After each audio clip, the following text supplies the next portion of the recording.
એટલા માટે આપણે આ સ્વાધ્યાય પ્રારંભ કરી રહ્યા છે. ભગવાન મહાવીરની જે વાણી 12 અંગમાં ગણધર બધા સંકલિત કરેલી છે, એનું બીજું અંગ છે.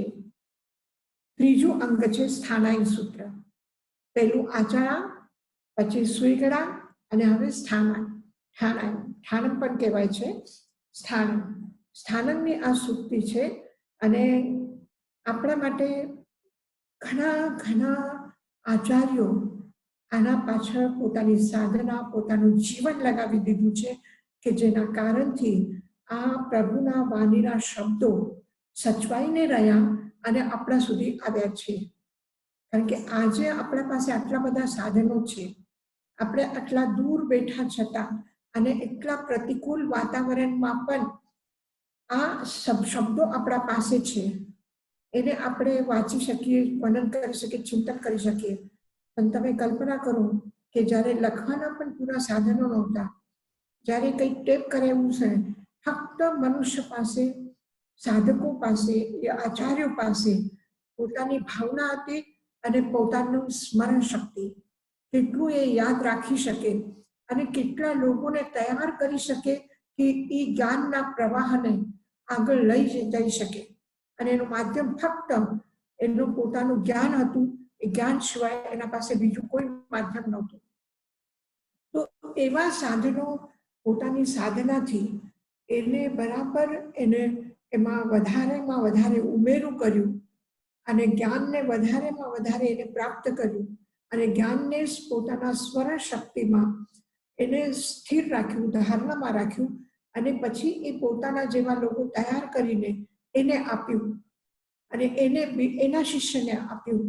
તો આ એક જે પરંપરા ચાલી છે, બહારના ભૌતિક સામ્રાજ્ય સુરક્ષિત ન રાખી શક્યા આટલા બધા સાધનો પછી પણ, તો આ જ્ઞાનની આ સૂક્ષ્મ સંપદા, આ જ્ઞાનનો એક વિશાળ ભંડાર આપણા માટે આપણા આચાર્યો જે સુરક્ષિત રાખીને આપણને સોંપ્યું છે, એના માટે આપણે બધા શ્રુતધર જ્ઞાનીને પ્રણામ કરીએ છીએ, એનો આભાર માનીએ છીએ.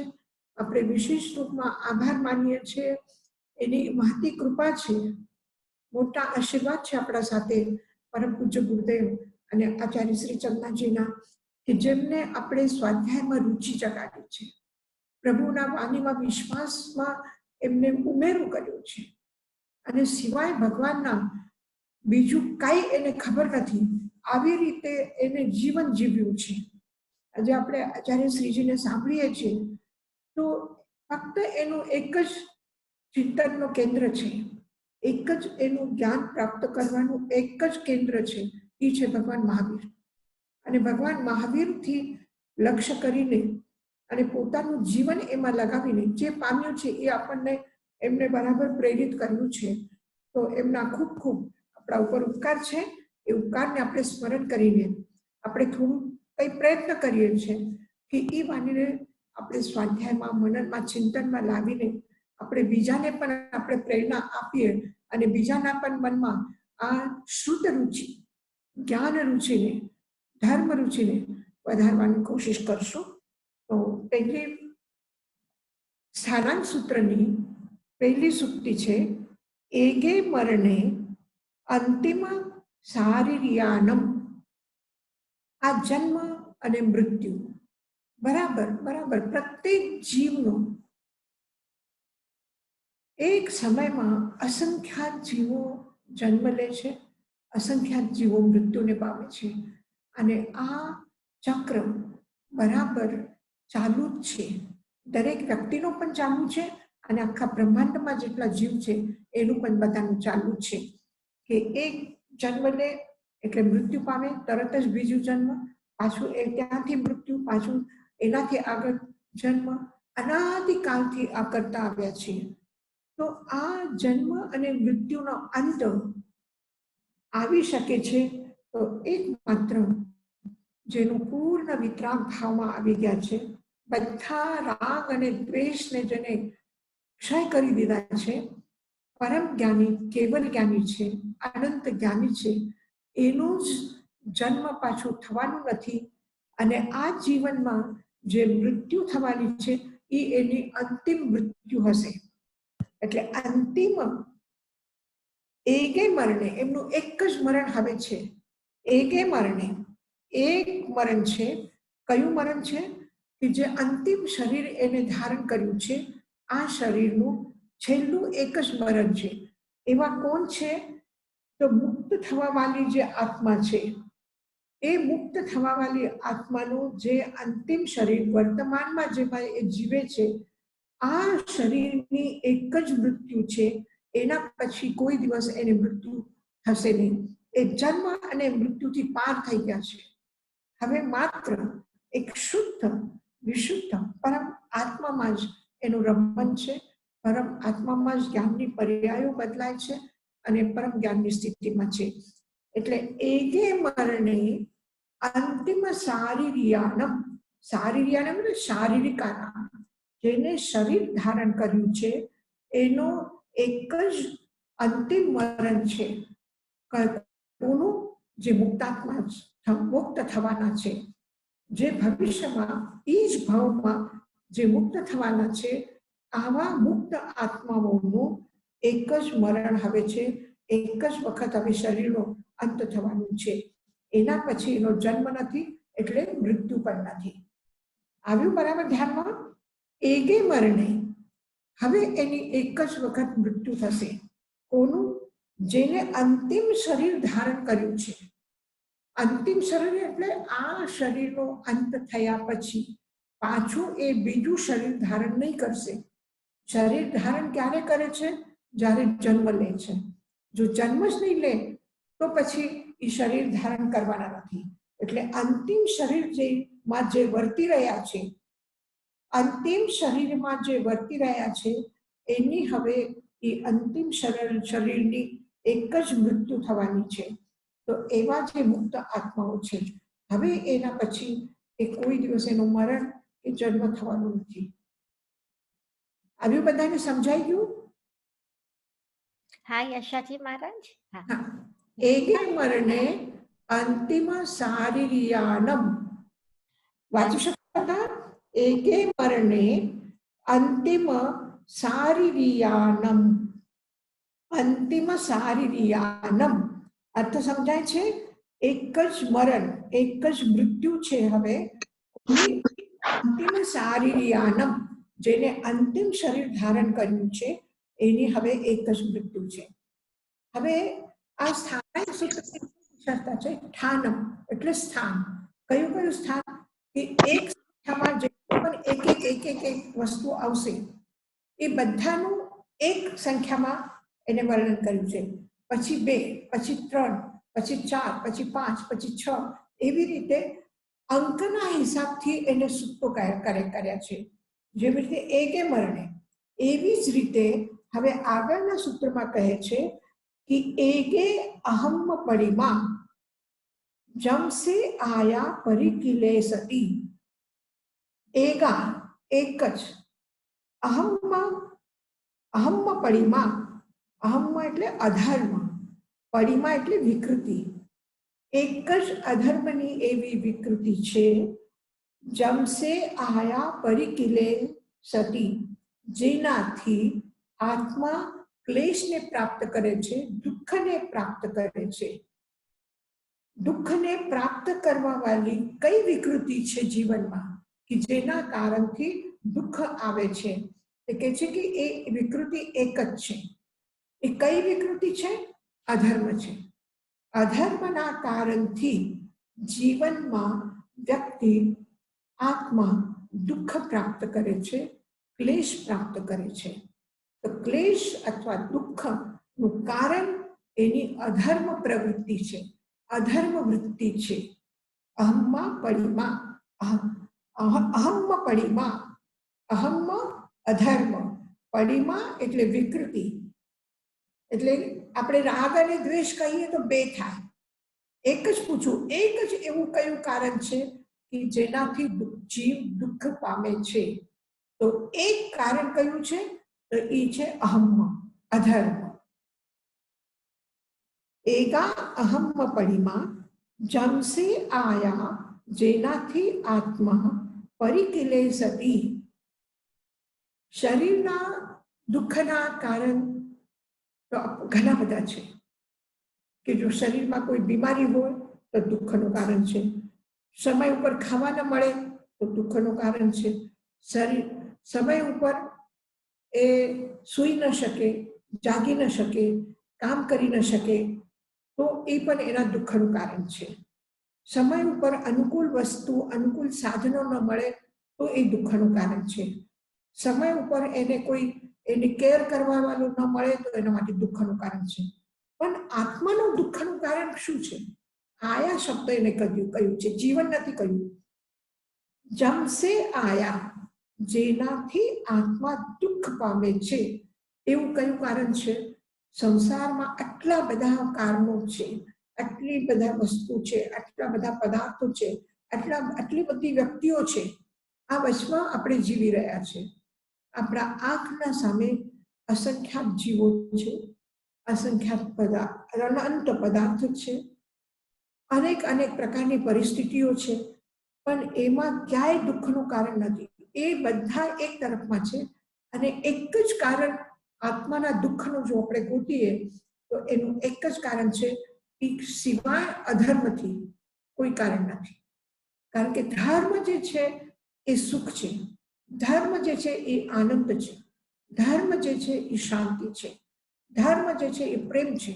એટલે એના સિવાય વિપરીત કે જેનાથી દુઃખ થાય છે એવું ફક્ત અધર્મ છે.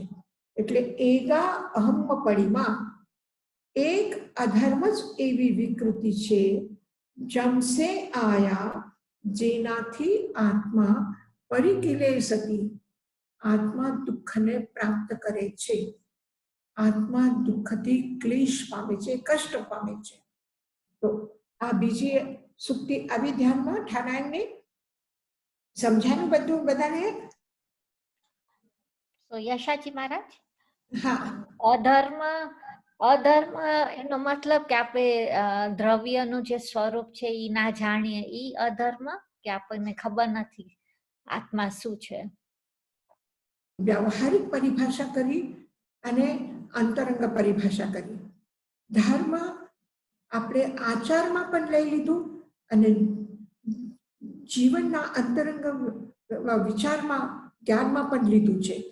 એટલે જે આચાર ઉપર જે આપણે ગયા છે કે તપ કરવું ધર્મ છે, સામાયિક કરવી ધર્મ છે, કરુણા કરવી ધર્મ છે, આ કરવું ધર્મ છે, એટલા માટે એવું લાગે છે કે ધર્મ ઘણું બહાર બધું વ્યાપક છે.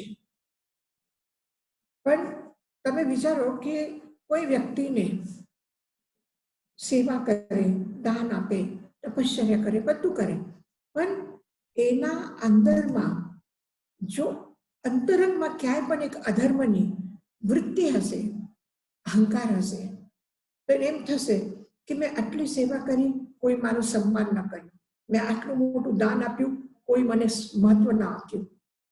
તો એ શું થયું એના માટે? બહારમાં ધર્મ દેખાય છે કે એને આટલું બધું કર્યું, પણ અંતરંગમાં શું થયું છે કે કાંઈ ને કાંઈ એવી વિકૃતિ એના અંદરમાં રહેલી છે કે જેના કારણથી આ વ્યવહાર ધર્મનું પણ એને સુખ નથી મળ્યું. એટલે શું છે કે જે અંતરંગ અવસ્થા છે, આત્માનો જે સ્વભાવ છે એ જ ધર્મ છે. આત્માનો જે સ્વભાવ છે એ ધર્મ છે અને એ સ્વભાવમાં જ્યારે વિકૃતિ આવે એટલે એ અધર્મ કહેવાય. હવે ધર્મ? હા યશાજી મહારાજ, થેન્ક યુ. એટલે રાગ દ્વેષ રહિત જે પ્રવૃત્તિ છે, વૃત્તિ છે, એ ધર્મ છે.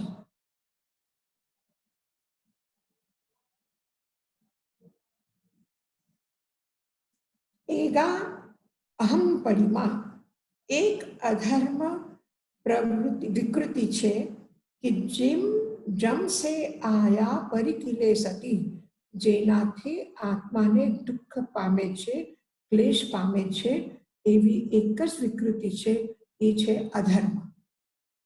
પછી સુખ આપનાર કોણ છે? તો કે છે એગા ધમ્મ પડીમાં, एगा धम्म परिमा जंग से आया पज्जव जाए, पज्जव जाए, जंग से आया पज्जव जाए। फक्त एक शब्द में फरक पड़્યો છે। एक 2 નંબરની જે સુક્તિ છે અને 3 નંબરની જે સુક્તિ છે એમાં અહમ અને ધમ્મ ત્યાં ફરક પડ્યો છે અને પરિકિલે સતી અને પજ્જવ પજ્જવ જાય। तो જ્યાં ધર્મ છે ત્યાં પજ્જવ જાય। જ્યાં ધર્મનું એક પવિત્ર અનુષ્ઠાન છે, ભાવ છે, ત્યાં જીવનની સંપૂર્ણ વિશુદ્ધિ છે, આત્માની વિશુદ્ધિ છે। પજ્જવ જાય, પજ્જવ જાય એટલે વિશુદ્ધિ અને ધમ્મ પરિમા। હવે પરિમા શબ્દના બે અર્થ અલગ અલગ છે। પહેલા સુક્તિમાં એટલે 2 નંબરની સુક્તિમાં અહમ પરિમા અને 3 નંબરની સુક્તિમાં ધમ્મ પરિમા કહ્યું છે।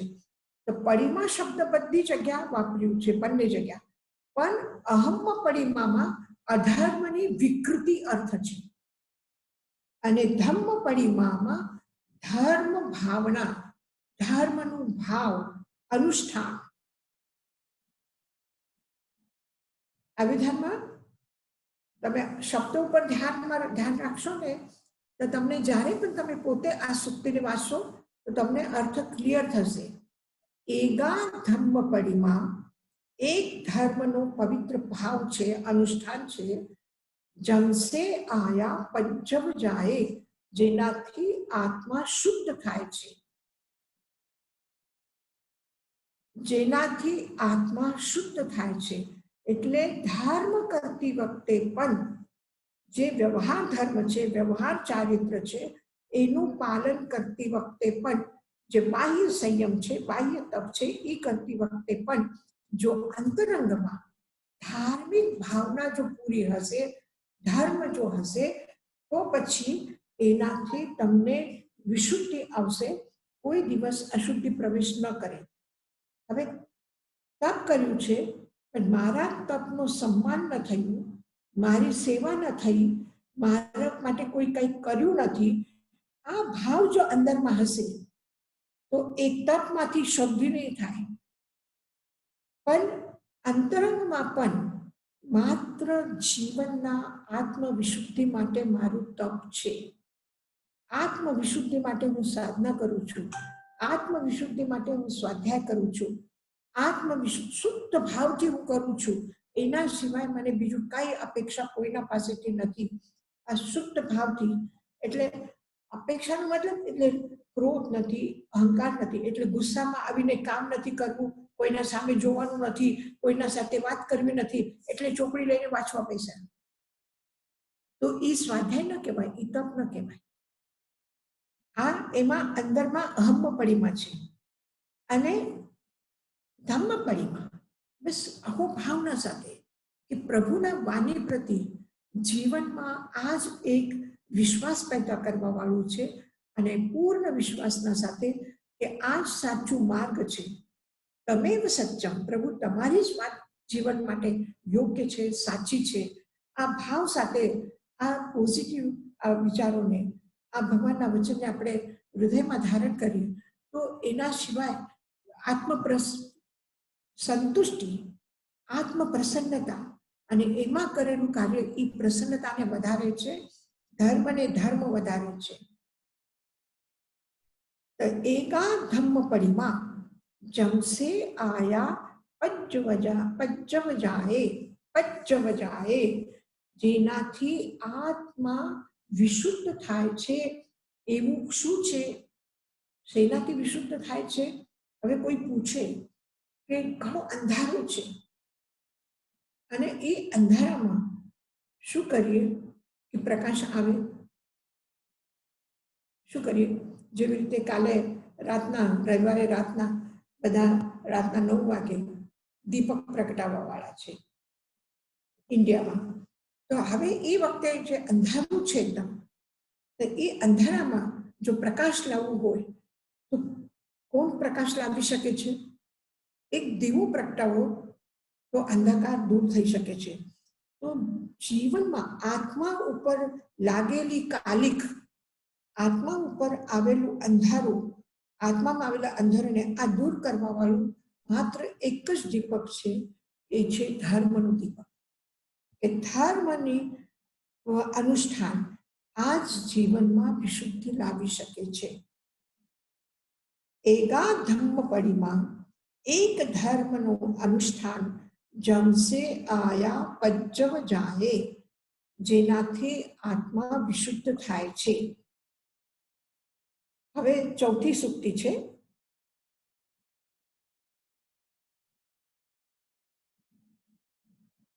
હવે બે ની વાત કરશે કે આ આખી દુનિયામાં આપણે જોઈએ છીએ તો શું શું છે. આપણે ચાલીએ છીએ તો આપણા નીચે પગના નીચે ધરતી છે, આપણે ગતિ કરી રહ્યા છીએ, ગતિમાં આપણે કોઈ સહાયતા આપે છે, આપણે ગતિમાં તડકામાં નીકળ્યા છીએ, પછી આપણે છાતો લઈએ તો છાયા થાય છે, પછી આપણે કંઈ ખાઈએ છીએ, પીએ છીએ, બેસીએ છીએ, વાતો કરીએ છીએ. આખું પ્રવૃત્તિ જે છે 24 કલાક આપણે પ્રવૃત્તિમાં રહીએ છીએ અને એ પ્રવૃત્તિમાં અનગિનત પદાર્થ આપણા સામે આવે છે, વ્યક્તિ આપણા સામે આવે છે. તો આ આખું સંસાર છે શું? આ બધાનું જો એક સૂત્રમાં આપણે સમજવું હોય તો શું છે? તો એને ભગવાન કહે છે જગતથિનમ લોકે, આ સંપૂર્ણ સંસાર, લોકે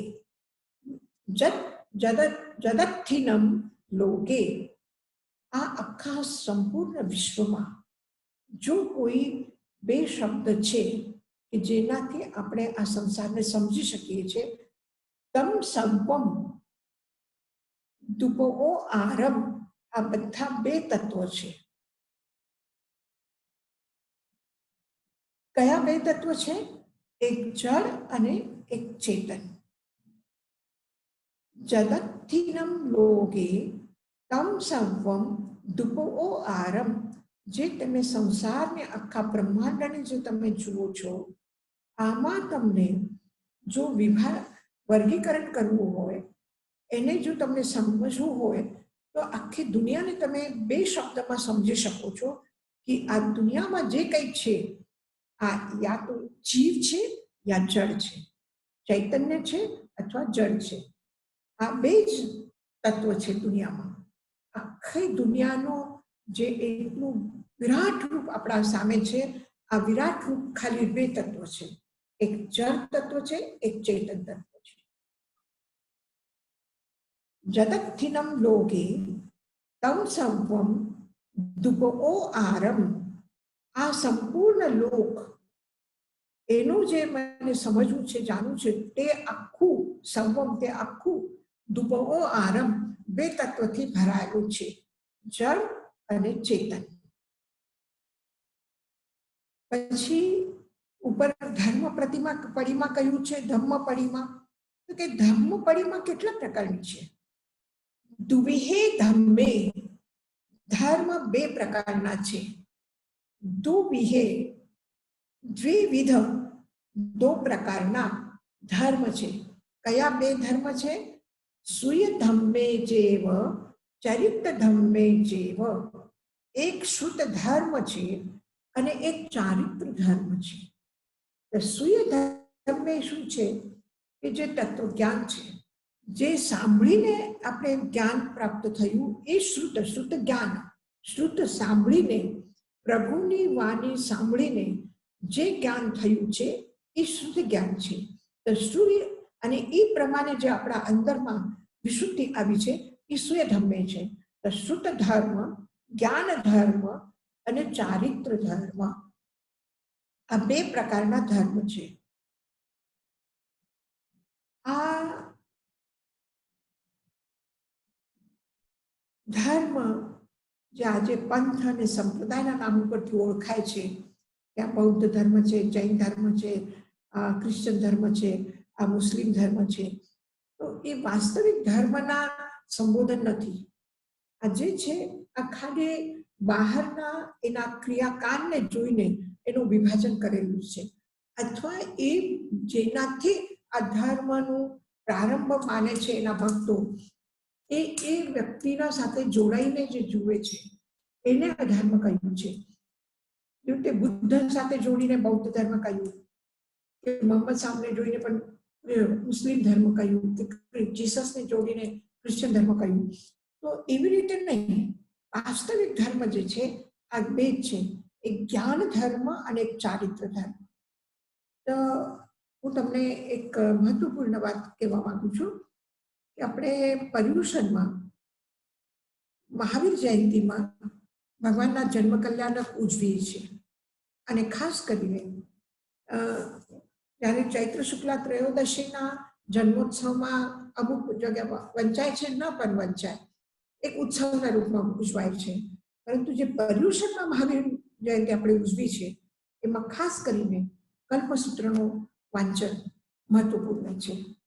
તો એ કલ્પસૂત્રમાં વર્ણન છે કે જ્યારે ભગવાન મહાવીર માતા તૃષ્ણાના ગર્ભમાં સ્વર્ગથી ચવન કરીને આવ્યા, તો ભગવાન મહાવીરની માં તૃષ્ણા માતા 14 સ્વપ્ન જુએ છે. એ 14 સ્વપ્નમાં એક સ્વપ્ન છે 2 પુષ્પની માલા છે. એક ઘણા સુંદર અલગ અલગ રંગના એવા વિવિધ વર્ણના વિચિત્ર પુષ્પોની માલા છે. અને એ માલા કેટલી છે? 2 છે, એક નથી, 2 માલા છે. તો જ્યારે આ સ્વપ્નનો ફલાદેશ એ સ્વપ્ન પાઠકને પૂછ્યું કે આ સ્વપ્નનો શું અર્થ છે, આ સ્વપ્ન શું સૂચન કરે છે, કે ભવિષ્યમાં શું ઘટના ઘટવાની છે, ત્યારે એ સ્વપ્ન પાઠક ભવિષ્ય સ્વપ્ન દ્રષ્ટા વ્યક્તિ પણ એ સ્વપ્નનો અર્થ કરે છે કે ભગવાન મહાવીર જે આત્મા માના ગર્ભમાં આવી છે એ જન્મ લઈને આ ખૂબ મોટા તીર્થંકર થવાના છે, ધર્મ ચક્રવર્તી થવાના છે અને એ ધર્મની સ્થાપના કરશે. તો કયા એ 2 ધર્મની સ્થાપના કરશે? આ 2 માલા જે છે આ 2 ધર્મનું સૂચન કરે છે. આ કયા 2 ધર્મ? તો કયું? સૂય ધર્મને, ચરિત્ર ધર્મને. શ્રુત ધર્મ અને ચારિત્ર ધર્મની આ સ્થાપના કરશે. ધર્મ તો એક જ છે, એની સ્થાપના થઈ શકે છે, પણ એનું વિશેષ પ્રરૂપણ કરીને કે જ્યારે જીવ અંતરંગ અને બાહ્ય દૃષ્ટિથી એકરૂપ થાય છે. એકરૂપ એ અર્થમાં છે કે જેવી રીતે આપણા જીવનમાં એક પ્રાણ શક્તિ છે અને પ્રાણ શક્તિના આધારથી, આત્માના શક્તિના આધારથી આપણે શરીરમાં ક્રિયા કરી રહ્યા છીએ, ચાલીએ છીએ, બેસીએ છીએ, વાતો કરીએ છીએ, આ બધી ક્રિયા, સ્વાધ્યાય કરીએ છીએ, તપ કરીએ છીએ, સાધના કરીએ છીએ, આ બધી ક્રિયા ક્યાં સુધી કરી શકીએ છીએ? જ્યાં સુધી આ શરીરમાં આત્મા છે, એટલે ચૈતન્યની એક ઉર્જા, એક રસ છે, ત્યાં સુધી બહારના જીવનમાં આચાર છે, પ્રકટ ચારિત્ર છે. તો એવી જ રીતે જ્યારે આ એક રૂપ થશે તો બહારની ક્રિયાથી અંદરમાં આવે છે કે અંદરના એનાથી બહાર જાય છે? કેમ હોઈ શકે છે? કે જે અંતરંગ જીવન છે એ જ બાહ્ય જીવન છે. જેવું તે ભગવાન મહાવીર દેશના આપે છે, તો એને દેશના એનો જે આ જ્ઞાન જે આપ્યું છે, આ જ્ઞાન ભગવાન મહાવીર કોઈ ચોપડીમાંથી લાવ્યા છે, કોઈ કોલેજમાંથી ભણીને લાવ્યા છે, કોઈ યુનિવર્સિટીમાં ગયા છે, ક્યાંથી લઈ આવ્યા અને કેમ બધાને આપ્યું? જે આપ્યું છે ક્યાંથી લાવ્યા? એ ક્યાંય બીજા જગ્યાથી નથી લાવ્યા. આ ક્યાંથી આવ્યું છે? જ્યારે જીવન એક રૂપ થઈ ગયું છે, એનો અંતરંગ જીવન અને બાહ્ય જીવન એક રૂપ થઈ ગયું છે. જેવી રીતે એક જીવિત વૃક્ષ છે, એ વૃક્ષને ફળો લાગે છે, એ ફળમાં રસ આવે છે, મીઠાશ આવે છે, સૌંદર્ય આવે છે. ક્યાંથી આવે છે? કારણ કે એ વૃક્ષના અંદરમાં એક જીવન તત્વ છે અને એ જીવન તત્વનું પ્રગટ થયું છે. જો વૃક્ષ સુકાઈ જાય તો એ પાંદડામાં તેજ, આ ફળોમાં રસ આ રહેશે, એ પણ બધા સુકાઈ જશે. તો જે અંતરંગમાં છે એ અભિવ્યક્ત થાય છે ત્યારે આ સ્થિતિ આવે છે કે જ્ઞાન ધર્મ અને ચારિત્ર ધર્મ. ધર્મ એક રૂપ છે પણ બે રૂપમાં પ્રગટ થયું છે. જે અંદરનું છે એ બહાર પ્રગટ થયું છે અને બધાના જીવન માટે એ એક અંતરંગ રૂપમાં ઉતરી શકે એવી રીતે થયું છે. તો આ સૂર્ય ધર્મે એ જ્ઞાન ધર્મ અને ચારિત્ર ધર્મ.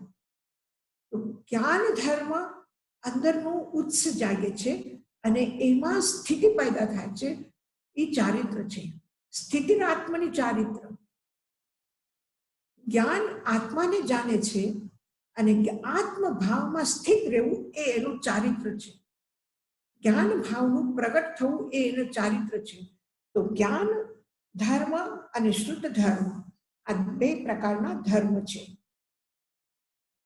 સૂર્ય ધમ્મે ચરિત્ર ધમ્મે જ આ આપણે સ્વાધ્યાય કરીએ તો આનંદ આવે છે, પ્રસન્નતા અનુભવ થાય છે, આત્મામાં વિશુદ્ધિ આવે છે અને એ ધર્મ પ્રમાણે જ્યારે જીવનમાં આચરણમાં આવે કે આપણો કરુણા ભાવ આવે, આપણામાં અહિંસા ભાવ આવે, આપણે કોઈને જીવને પીડા ન આપીએ, કોઈને તકલીફ ન આપીએ, તો એનાથી પણ શું થાય છે? સુખ અને શાંતિ પ્રાપ્ત થાય છે. અને જો કશાય ભાવ આવે અને અધર્મની પ્રવૃત્તિ થાય તો શું આવે? દુઃખ આવે. એટલે સૂર્ય ધર્મે ચરિત્ર ધર્મે, શુદ્ધ ધર્મ અને ચરિત્ર ધર્મ આ બે પ્રકારના ધર્મ છે. શુદ્ધ ધર્મ અને ચરિત્ર ધર્મને છોડીને બીજું કોઈ પણ ધર્મ નથી. કોઈ પણ પ્રવૃત્તિ બીજી ધર્મ નથી. અને ચારિત્ર ધર્મ અને સૂર્ય ધર્મના અનુસાર પ્રવૃત્તિ છે એ બધું જ ધર્મ છે. હવે ધર્મ જો સૂર્ય ધર્મ અને ચારિત્ર ધર્મ છે, ધર્મ ન હોય તો ત્યારે શું થાય છે? અધર્મ હોય તો શું થાય છે? બંધન થાય છે, કર્મ બંધ થાય છે, દુઃખનું બંધન થાય છે. તો એ બંધન પણ કેટલા પ્રકારના?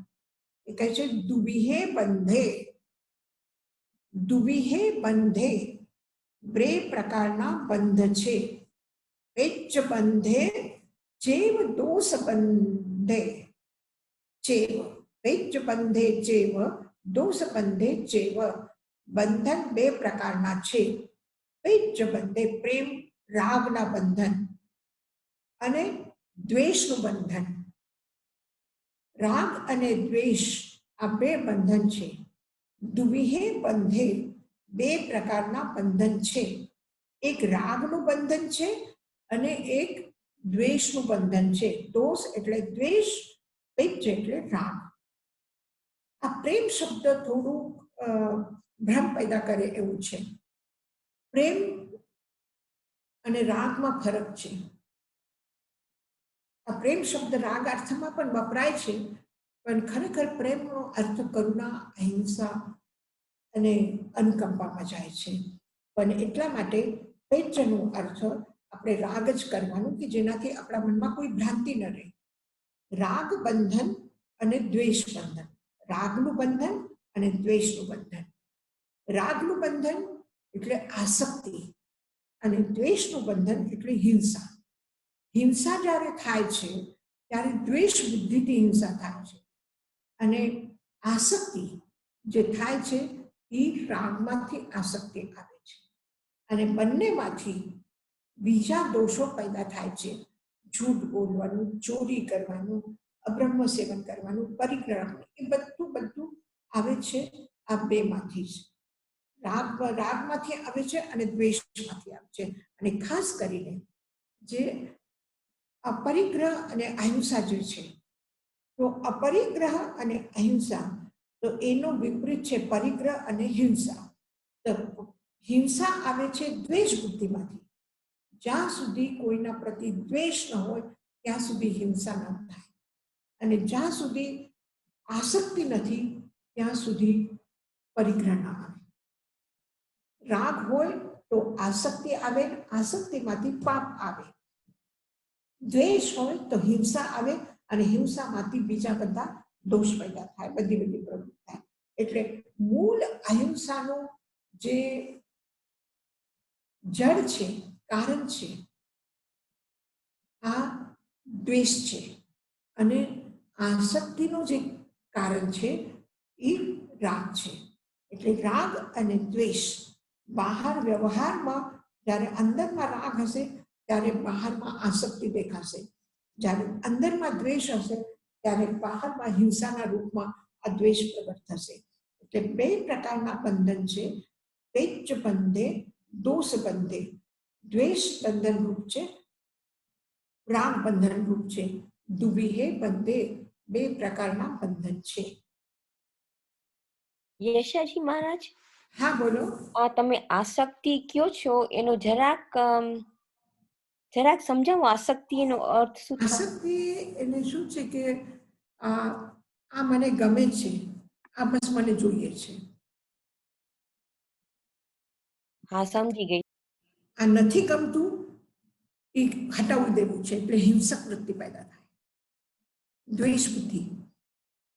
અને રાગ બુદ્ધિ એને પકડી રાખવાનું, જેનાથી આસક્તિ એટલે એટેચમેન્ટ, જેનાથી એટેચમેન્ટ આવે, જેને પકડી રાખવાની સંગ્રહ કરવાની વૃત્તિ જાગે, એ બધું આસક્તિ છે. આવી ધર્મ. હા, થેન્ક યુ. આજે આપણે જે સાધના કરવી હોય અને આપણે શું કરીએ છીએ કે વધારે કરીને આપણે રાગ ઉપર જઈએ છીએ કે રાગ છોડો, રાગ છોડો, રાગ છોડો. પણ છોડવા જેવું જો કંઈ પહેલું જે કંઈ છોડવું છે એ આપણને છોડવું પડશે દ્વેષ. રાગ તો હજી તમને સદવિચારમાં રાખી શકે, સદપ્રવૃત્તિમાં રાખી શકે, પણ દ્વેષ સદવિચાર અને સદપ્રવૃત્તિમાં ન રાખી શકે. અશુભમાંથી શુભમાં આવવું છે તો દ્વેષ છોડવું પડશે. જ્યાં સુધી અશુભમાં છે ત્યાં સુધી દ્વેષ બુદ્ધિ છે. દ્વેષમાંથી દ્વેષ, દ્વેષમાંથી દ્વેષ, હિંસામાંથી હિંસા, હિંસામાંથી હિંસા, ક્રૂરતા, ક્રોધ, આ બધું દ્વેષ બુદ્ધિમાંથી આવે છે. અને રાગ બુદ્ધિમાંથી આ જોઈએ છે, આ વધારવાનું છે, આ કરવાનું છે, આ વિસ્તારવાનું છે, એ બધું, અને એના માટે પકડી રાખવાનું છે. તો સારું કોઈના માટે કરવું હોય તો એ પણ રાગ બુદ્ધિમાંથી આવશે. જ્યાં સુધી રાગ ન હોય ત્યાં સુધી સારું ન થાય. એટલે અશુભમાંથી શુભમાં આવવા માટે શુભમાં જે રહીએ છીએ એ રાગ બુદ્ધિમાં રહીએ છીએ. અને જ્યારે રાગ પણ અને દ્વેષ ઓછું થશે તો રાગ પોતાની મળે ઓછું થશે, અને રાગ અને દ્વેષ ઓછા થશે તો શુદ્ધમાં આવી જશું. શુદ્ધ માટે પ્રયત્ન કરવાની જરૂર નથી. પ્રયત્ન અને પુરુષાર્થ જે કરવું છે એ અશુભમાંથી શુભમાં આવવા માટે કરવું છે. અને અશુભમાંથી શુભમાં આવવા માટે દ્વેષને છોડવાનું છે, રાગને નહીં. હવે આપણે સ્વાધ્યાય કરીએ, આપણને ગમે છે, એકદમ પૂર્ણ શુદ્ધ અવસ્થામાં આપણે નથી આવ્યા છીએ કે માત્ર આત્મવિશુદ્ધિ છે એટલા માટે આપણે સ્વાધ્યાય કરીએ છીએ, એવું હજી નથી થયું. આપણે પૂર્ણ આત્મશુદ્ધિના ભાવમાં પ્રાર્થના કરીએ છીએ એવું નથી થયું. હજી આ દુનિયાના પ્રતિ એક રાગ ભાવ છે, અને એવું થાય છે કે નહીં બધાને સારું થાય, કોઈને હું દુઃખી ન જોઈ શકું, કોઈને હું દુઃખ ના આપી શકું, આ બધા મારા પ્રિય વ્યક્તિ છે, મારો પરિવાર સારું રહે, મારા બધા સગા સંબંધીઓ સારી, કોઈને કોઈ તકલીફ ન થાય, આ હજી રાગ બુદ્ધિ છે. પણ એમાંથી તમે શુભ ભાવોમાં આવ્યા, શુભ વિચારોમાં આવ્યા, તો એને હજી છોડવાની એ મૂકી દેશો તો દ્વેષની બુદ્ધિ પ્રખર થશે. જ્યાં સુધી શુદ્ધ અવસ્થા નથી આવતી ત્યાં સુધી પ્રયત્ન આપણે અશુભમાંથી કરવા કે આ બધાનું ખરાબ થાય, સારું થયું, ઓલાને બીમાર થઈ ગયા, સારું થયું, ઓલા પડી ગયા, સારું થયું, ઓલાનું નુકસાન થયું, આ બધી દ્વેષ બુદ્ધિ છે. તો કોઈના માટે ખરાબ વિચાર ન આવે, કોઈના માટે ખરાબ કરવાનો વિકલ્પ ન જાગે, કોઈના ખરાબ થાય એવું વચનનો પ્રયોગ ન કરીએ. આ આટલું આપણે કાઢી નાખીએ જીવનમાંથી. આ 50% જો આ ઓછું થાય તો બાકી 50% ઓછું થવામાં વાર નહીં લાગે. જેવી રીતે તમે કલ્પના કરો કે ગાડી સાફ કરેલું, એમાં પેટ્રોલ અને બધું લાગેલું એવું કપડો છે, ચીકણું છે, કાળું છે, આ હાથમાં લેવું પણ નથી ગમતું. પણ આપણા પહેરેલા કપડાં એમાં થોડુંક ખરાબ થયેલા છે, એ કારણ તો પણ આપણે ઉપાડીએ છીએ, ધોઈએ છીએ, બધું કરીએ છીએ. પણ એ ગંદુ કપડું ધોવું હોય તો ધોવાનું પણ નહીં મન થાય, એવું લાગે ચાલો ડસ્ટબિનમાં નાખી દઈએ, ફેંકી દઈએ. તો એને થોડું સાફ થાય, એને કોશિશ કરીએ કે 2-3 દિવસ પલાળીને રાખીએ, કે બ્લીચ કરીએ, કે આ કરીએ, પછી સાફ થાય. તો એના પછી થોડું સાફ થયેલું કપડું વધારે સાફ થતા વાર નહીં લાગે. હવે તમે ઘરમાં વાસણ સાફ કરો છો, તો જેમાં તમે જમ્યા છે એ વાસણ જલ્દી સાફ થાય છે કે જેમાં રસોઈ કરી છે એ વાસણ જલ્દી સાફ થાય છે? કયા વાસણ જલ્દી સાફ થાય છે? કે જેમાં રસોઈ કરી છે, જે ચીકણા થયા છે, જેમાં બધું તેલ ઘી લાગેલું છે, મસાલા લાગેલા છે, એ વાસણને થોડું ઘસીને કરીને સાફ કરવું પડે છે. અને જેમાં જમ્યા છો એ વાસણ છે, પ્લેટ છે, વાટકી છે, ચમચ છે, એ તમે ટીશ્યુ પેપરથી પણ પોંછી નાખશો તો સાફ થઈ જશે. એમાં કંઈ વધારે સાબુ કે કંઈ લગાડવાની જરૂર નહીં રહેશે. પણ જે રસોઈના વાસણ છે એ ખાલી પોછવાથી સાફ નહીં થશે, ખાલી પાણીથી ધોઈને સાફ નહીં થશે. તો વધારે પુરુષાર્થ શેના ઉપર કરવું છે? કે જેમાં દ્વેષ બુદ્ધિ છે. તો અશુભને છોડવાનું છે, અને એટલા માટે દ્વેષને છોડવાનું છે પહેલા. એટલા માટે સૌથી પહેલું પ્રયત્ન આપણું મન, વચન અને કાયા આ અશુભમાંથી કાઢીને શુભમાં લઈ આવવાનું છે. એટલે તમે બરાબર એ શબ્દ સાંભળ્યા હશે, ખાસ કરીને સામાયિકના અતિચારમાં, કે સામાયિક એટલે શું? મન સમાધારણીયા, વય સમાધારણીયા, કાય સમાધારણીયા.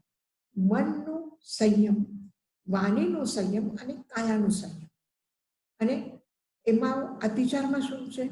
મન દુઃખની હાને, વય દુઃખની હાને, કાય દુઃખની હાને. એટલે મનનું દુષ્પ્રનિધાન, એટલે મનનું દુષ્ટ ભાવ, વચનનું દુષ્ટ વાચાનો પ્રયોગ, અશુભ વાચનનો પ્રયોગ, કોઈનો ખરાબ થાય, નુકસાન થાય એવા વાણીનો પ્રયોગ. કાય દુઃખની હાને, જેનાથી દુષ્ટ અશુભ પ્રનિધાન કાર્ય થાય છે શરીરથી, એવું કાર્ય એ શું છે? દોષરૂપ છે, અતિચાર રૂપ છે. પણ કાયાને સેવામાં લગાડો, કાયાને સત્કર્મમાં લગાડો, અથવા ધ્યાન કરતી વખતે એકાગ્ર કાયાનો સંયમ કરો. આ શું છે? કાય સમાધારણીય, કાયાનું સમાધારણ. કારણ કે શરીરને તો આપણે ધારણ કર્યું છે, તો આ શરીરને સમ્યક રૂપમાં ધારણ કરો. આ શરીરનો દુરુપયોગ ન કરો. ઘરમાં વસ્તુ તમે લાવ્યા છો, આ વસ્તુનો સારામાં સારો ઉપયોગ કેમ થાય એ વિચારો છો, અને જેમ તેમ રાખી મૂકો, સ્ટોરમાં મૂકી દો, આ કરી દો, આ કરી દો. હવે મૂકી દીધું, વર્ષો પછી તમે જુઓ તો એ શું થશે? સારામાં સારી વસ્તુ લાવેલી પણ એ તમને ફેંકવી પડશે. તો આ શું થયું? દુષ્પ્રનિધાન, ખરાબ ઉપયોગ, દુષ્ટ ઉપયોગ. આવી ધ્યાનમાં આવી સમજાનો? હા યશાજી મહારાજ. હવે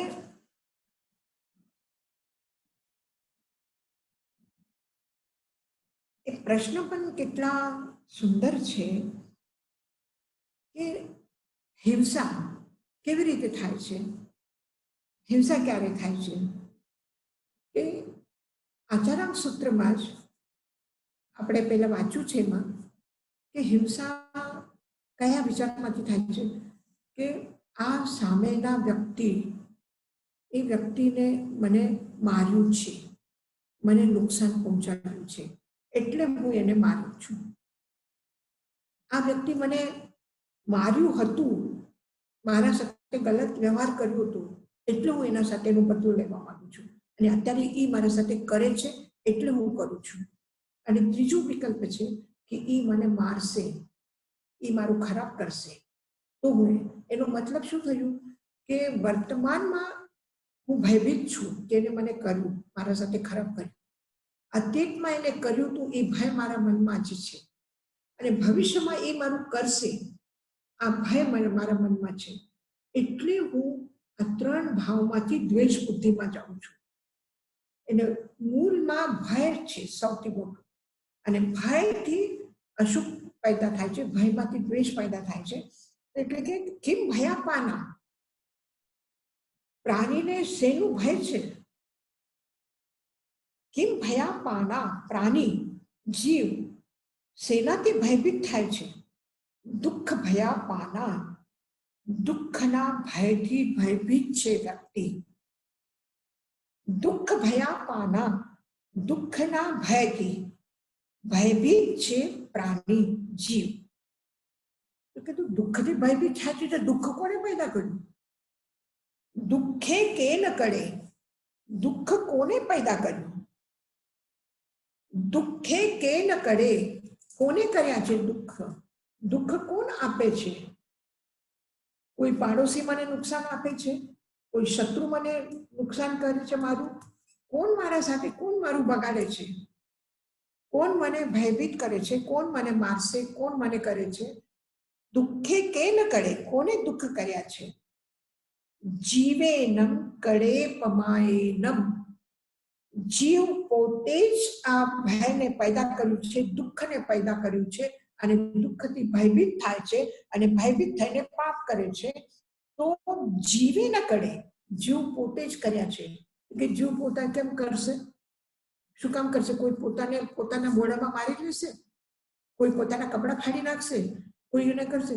તો શું કામ એવું તમે કહો છો કે જીવ પોતે કર્યા છે દુઃખ? કોઈ દુઃખી થવા માંગે છે તો દુઃખ પેદા કરશે.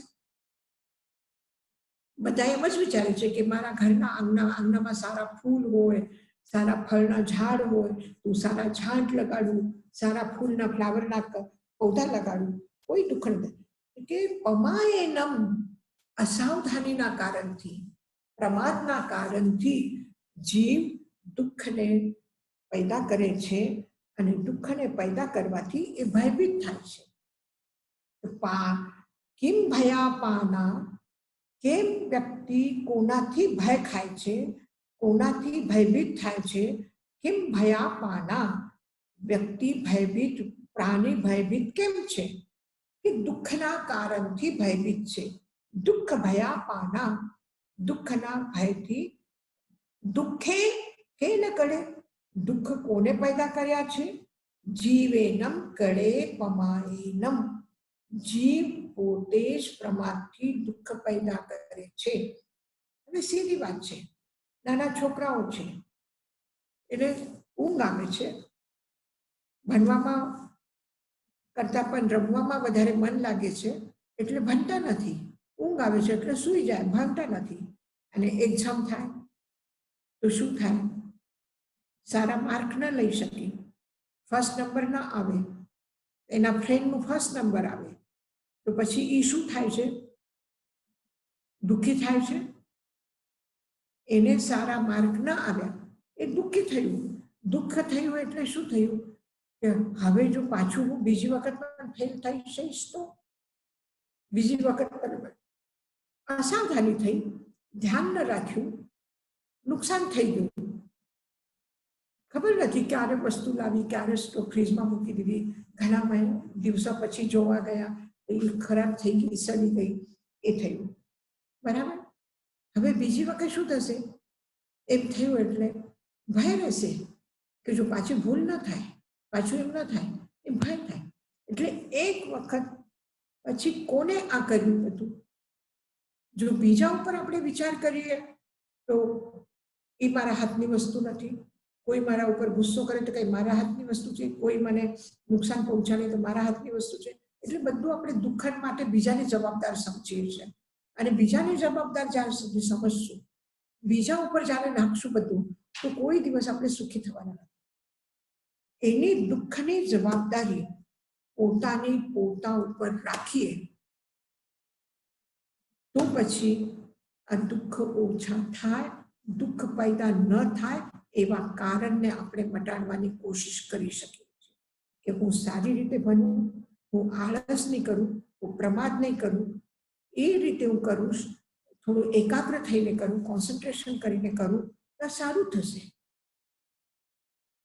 હવે પ્રમાદ છે, ધ્યાન ન રાખ્યું, સાવધાની ન રાખી તો હાથ જલી ગયો, ગરમ પાણીમાં હાથ નાખી દીધું, ગરમ વાસણ એમને ઉપાડી લીધું. પણ જો પ્રમાદના કારણથી કોઈ બીજા ન કર્યું, નહીં તો કોઈ અહીંયા ગરમ વાસણ મૂક્યું, મને ખબર નથી, મેં હું આડી લીધું, એટલે ન મૂકવું જોતું હતું, એટલે શું થયું? દુઃખ ઓછું નથી થયું.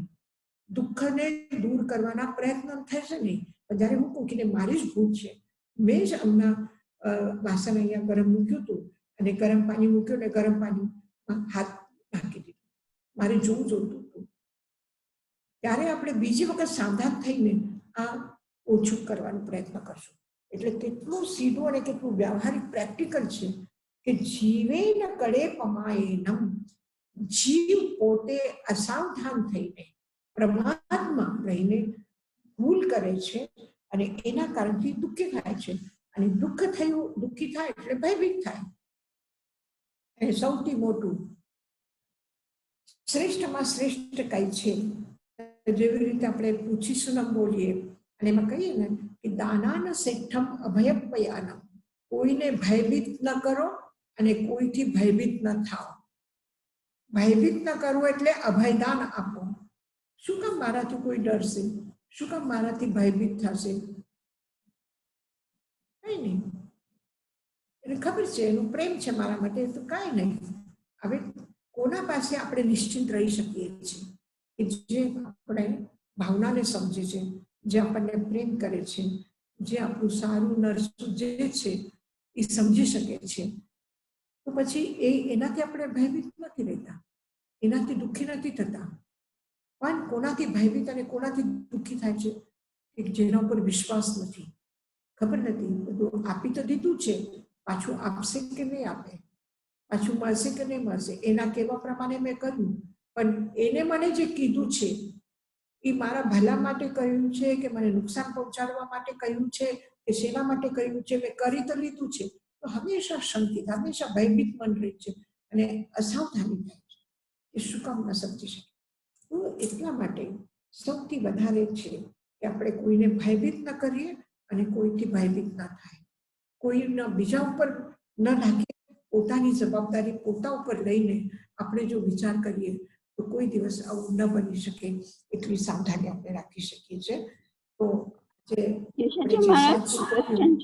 બીના, હા બોલો. અત્યારે જે વાયરસ છે, હવે બધા ભયભીત છે, તો એમાં પ્રમાદ કેવી રીતના આપણે ટાઈ ઇન કરી શકીએ? હા, એમાં જો અપ્રમત્ત અવસ્થામાં રહી શક્યા છે કે એટલા માટે જે કઈ સાવધાની રાખવાની છે આપણે એ આપણે રાખવી જોઈએ. કે કોઈના સાથે વાત કરતી વખતે કે જેવી રીતે કે છે કે મોઢા પર કપડું રાખો અને સફાઈ રાખો કે ક્યાંય ગંદકી ન થાય, કોઈ એવી ગલત વસ્તુનું સેવન ન કરો કે બધા વધારે ભીડ ભાડમાં સાથે ન આવો. તો એ જે સાવધાની છે એ ન રાખીએ તો બધું થાય. હવે આજે અથવા જો કોઈને ભયભીત કરવા માટે, કોઈને આતંકિત કરવા માટે, કે જેવી રીતે આપણા ઇન્ડિયામાં જે થયું છે કે અમુક લોકો રિસ્ટ્રિક્શન હોવા છતાં, બ્લેકડાઉન હોવા છતાં પણ, આજે દેશમાં બંદી હોવા છતાં પણ આખા લોકોને ભેગા કર્યા, આવી રીતે વ્યવહાર કર્યું, આ કર્યું. શા માટે કર્યું? પ્રમાદમાં સાવધાન ન રહ્યા કે હું બીજા માટે પણ કેટલું નુકસાન કરું છું એનું મને ખ્યાલ નથી.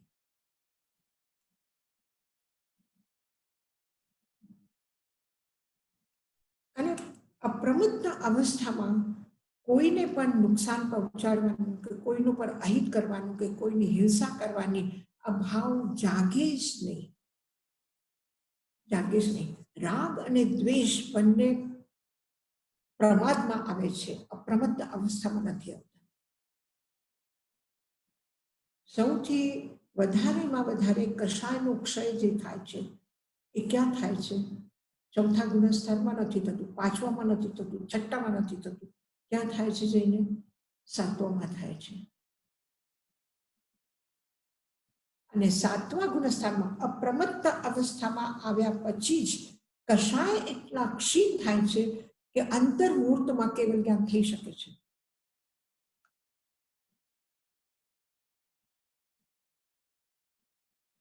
અને પ્રમાદ આવે એટલે ગમે તેટલી કઠોર સાધના કર્યા છતાં પણ શું થાય છે? પ્રમાદના લીધે આગળ વધતા નથી, આ વિશુદ્ધિ આવતી નથી.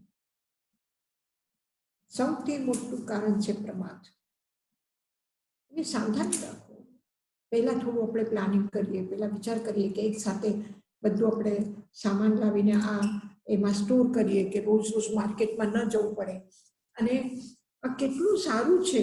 હવે જુઓ કે ફ્રૂટ ન હોય, શાકભાજી ન હોય, આપણે ચાલો હાલ તો આપણે એક ચક્કર ન કરવી કે આપણે માર્કેટમાં ન જઈએ કે કાંઈ લેવા ન જઈએ, ભીડ ન કરી, રશ ન થાય, ત્યાં આવી જગ્યા ઉપર ન જઈએ તો શું થાય? પછી આપણે કલ્પના કરો કે ઘરમાં નથી, શાકભાજી નથી, તો શું કરશું આપણે? શું કરશું? અપ્રમત્ત અવસ્થા હોય કે ના જવાથી નુકસાન થશે અને સાવધાની નથી તો આપણે શું કરશું? આ જાઓ, ચાલો ને, શું થાય? કાંઈ નહીં થાય. એટલામાં શું થાય? એક વખત જવામાં શું થાય? એમ થશે. અને ન હોય તો હા ઠીક છે, ચલાવી લઈશું, આપણે આજે પગ ભાત ખાઈ લઈશું. થાય કે નહીં થાય? હા, થાય. એટલે સફાઈ રાખીએ, મહેનત, થોડું કામ વધારો ફેલાવો, વધારો કે વધારે કપડાનો વપરાશ કે વધારે આવવા જવાનું કે વધારે કેટલા આપણે વિચાર કરીએ છીએ કે આજે ઘરમાં એકલામાં બેઠા છે, આપણે બધી પ્રવૃત્તિથી નિવૃત્ત થઈને બેઠા છે તો કેટલું બધું કામ ઓછું થઈ ગયું છે. થયું છે કે નહીં? અને પોતાની મેળે કામ કરવાની ઈચ્છા જાગૃત થાય છે કે પોતાના મેળે બધું કરીએ. અને જ્યારે આપણે પોતાની મેળે કરીએ છીએ તો લાપરવાહી, બેદરકારી આ ઓછી થઈ ગઈ છે. આપણે પોતાના હાથથી વાસણ ધોઈએ છીએ તો જ્યારે વાપરવું હોય વાસણ ત્યારે વિચાર કરીએ કે બે વાસણની શું જરૂર છે, એકથી કામ થાય છે ને. હવે સાદી વાત તમને પ્રેક્ટિકલ કહું છું કે અત્યારે આપણે વિરાયતનમાં કોઈ પણ ગેટમાંથી બહાર જતું નથી, કોઈ પણ બહારથી ગેટમાં આવતું નથી. જેટલા માણસો જે દિવસે સ્ટાર્ટ થાય એટલા જ માણસો છે. હવે એટલામાં બધું કામ કરવું છે તો પછી શું કરીએ કે કામ કેવી રીતે ઓછું થાય એ વિચારીએ છીએ. હવે જેમાં રસોઈ બની છે એ વાસણમાંથી સીધું પ્લેટમાં લઈએ છીએ. નહીં તો આપણે રોજની શું આદત હોય કે બધું કાઢીને હોટકેસમાં કે અમુક સારા વાસણોમાં સજાવીને કરીને ટેબલ પર મૂકીએ. પછી જેમાંથી શાક બન્યા છે એ ચમ્મચમાંથી ન લઈને બીજા ચમ્મચ શાક રાખો, પછી એ પ્લેટ રાખો, પછી ઢાંકો ને પછી આ કરું.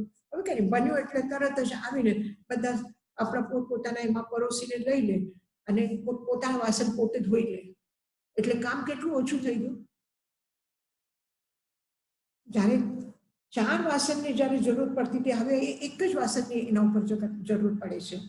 તો કામ ઓછું થયું, પોતાના હાથથી સાફ કરી એટલે સફાઈ વધારે થઈ ગઈ અને એટલું વપરાશ થોડું ઓછું કરીએ આ બુદ્ધિ બનાવી એનામાંથી.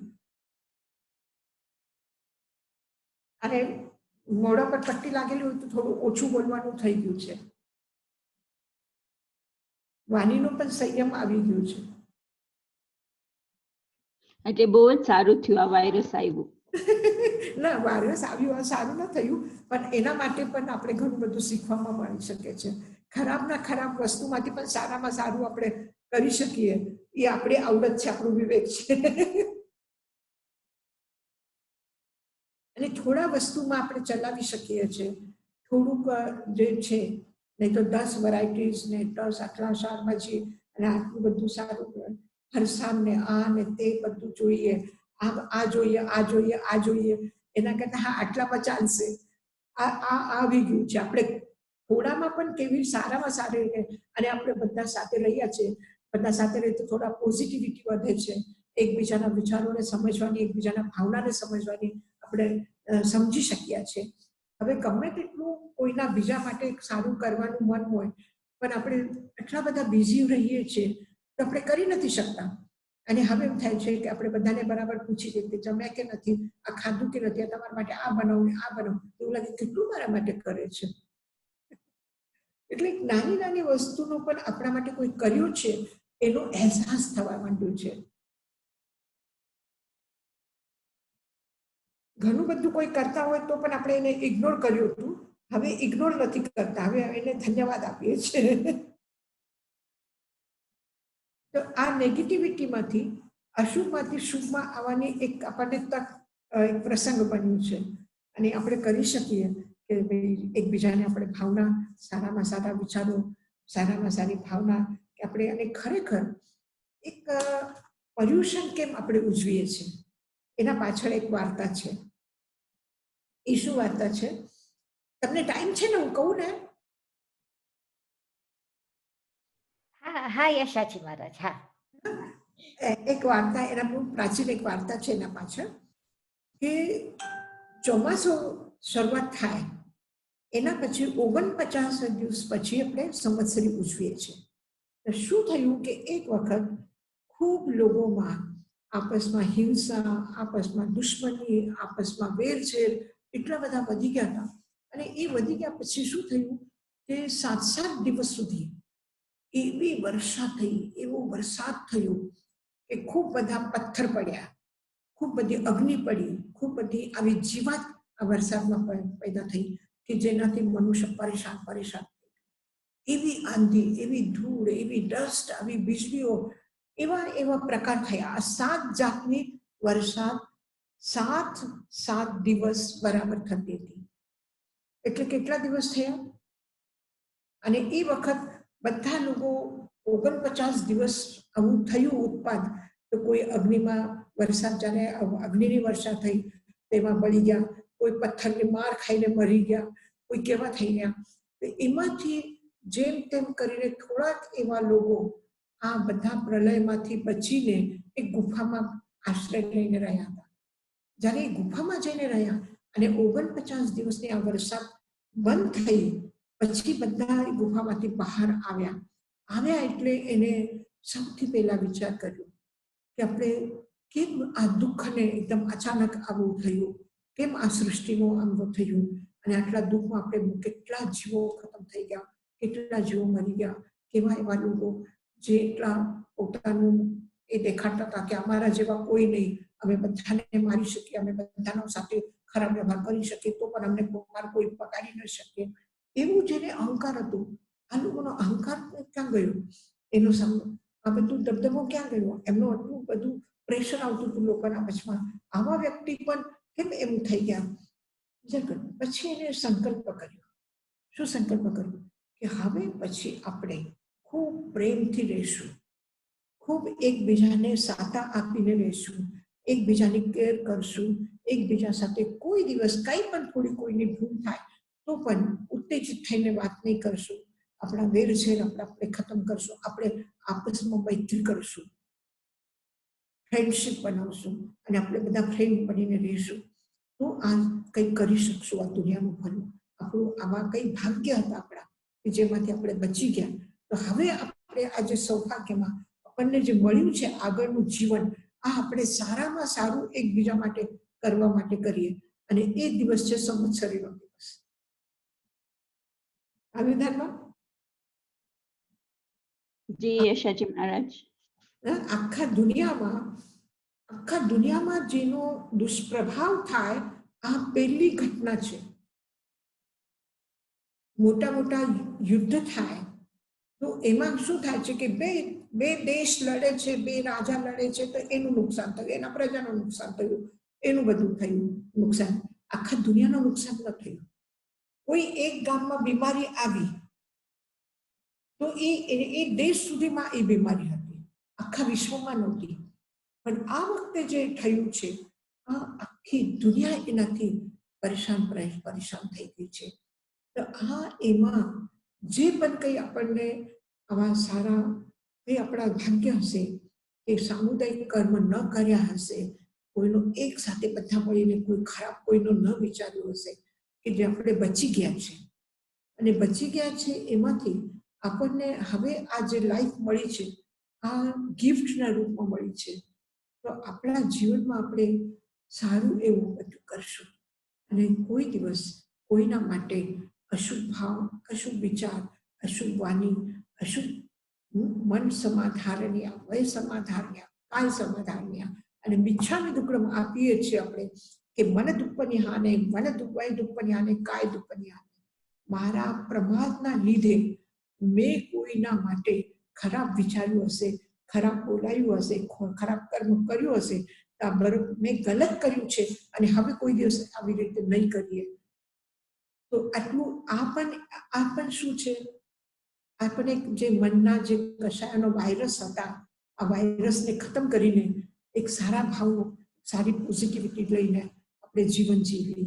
તો આ સાવધાની છે આપણી. દેવાંશીજી મહારાજ, આ એક સામૂહિક કર્મ જ છે? હા, સામૂહિક કર્મ છે.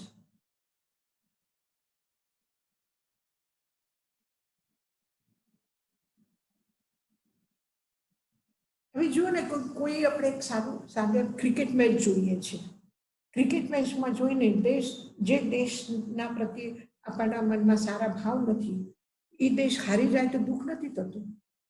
પણ જે દેશ માટે આપણને લાગે કે મારું દેશ છે અને એ હારી જાય તો દુઃખ થાય છે કે નહીં થાય? આપણને ખબર પણ નથી ક્રિકેટ કેમ રમવું છે. કોઈ દિવસ આપણે જોતા પણ નથી, તો પણ આપણે ખાલી કોઈના પાસેથી સાંભળ્યું હશે તો પણ દુઃખ થાય છે.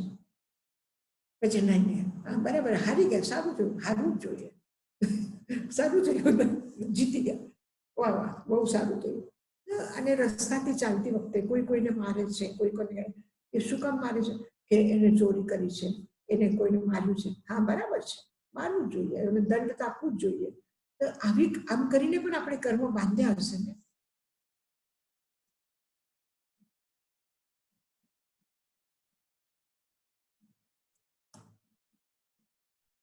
ઘણા સૂક્ષ્મ રસ્તાઓ છે કે અસાવધાનીના કારણથી. હમણાં આચાર્યજી એક દાખલો આપ્યો હતો કે આપણે જે રસ્તાથી રોજ જઈએ છીએ, જે રસ્તાથી રોજ આવીએ છીએ, જે સીડી ઉપરથી આપણે રોજ ઉતરીએ છીએ, જે સીડી ઉપર રોજ આપણે ચડીએ છીએ, અને એ સીડી ઉપરથી પણ આપણે પડી જઈએ છીએ. એ કેમ પડી જાય છે? ચાલવા માટે, ન પડવા માટે આપણે સાવધ, ત્યાં પ્રમાદમાં આવવું જોઈએ, ત્યાં સાવધ રહેવું પડે છે કે એક એક પગલું આપણે બરાબર ધ્યાનથી ઉતરીએ છીએ, એક એક સીડી આપણે બરાબર ઉતરીએ છીએ. અને પડવા માટે કઈ સાવધાની જોઈએ. અને ક્યારેક શું, કેવી રીતે અસાવધાની થઈએ એ પણ નથી ખબર પડતી. જ્યારે આપણે પડીએ છીએ ત્યારે આપણને ખબર પડે છે કે કઈ મારી શું મિસ્ટેક થઈ હતી, ક્યાં આપણે મારી મિસ્ટેક થઈને આપણે પડી ગયા. એ ક્ષણ આપણે પકડી શકીએ છીએ કે ક્યારે પ્રમાદ આવી ગયો, ક્યારે અસાવધાની થઈ.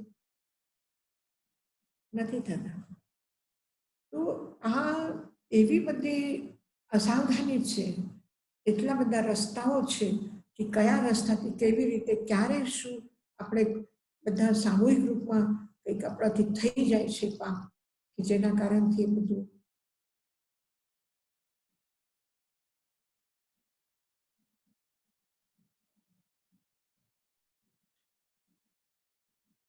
બહુ આનંદ આવ્યો તમારા બધાના સાથે. ખૂબ ઘણા દિવસો પછી આપણે મળ્યા છીએ અને ખૂબ ગમ્યું છે. અને તમે તમારા સુવિધા પ્રમાણે પાછા સમાચાર આપજો કે આપણે પાછું સ્વાધ્યાય ક્યારે